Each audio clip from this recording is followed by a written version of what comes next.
கரூர் கூட்ட நெரிசலில் பலியான 41 உயிர்களும் ஜனநாயகத்தில் வாழும் உயிர்களுக்கு அறிவிக்கும் முக்கிய செய்தி. உயிர்களுக்கானதுதான் ஜனநாயகம். ஜனநாயகத்தால் உயிர்களை காக்க வேண்டும். ஆனால் உயிர்களை காக்க தவறிய ஜனநாயகத்தால் என்ன பயன்?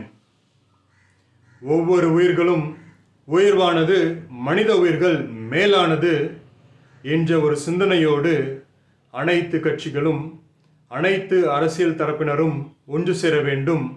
அவர்கள் அனைவரும் ஒன்று சேர்ந்து சத்திய ஜனநாயக கூட்டணியின் கீழ் மக்களுக்கென்று செயல்பட வேண்டும்.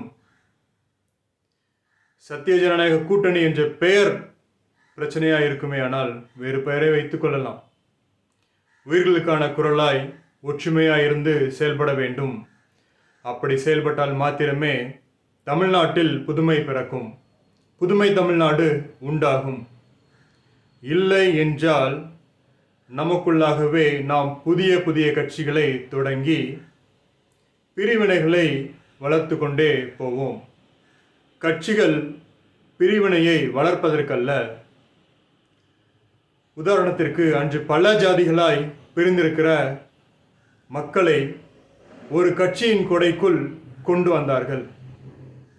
ஆனால் இன்று புதிய புதிய கட்சிகள் தோன்றி மக்களை பலவிதமாய் பிரித்து வைத்திருக்கிறார்கள்.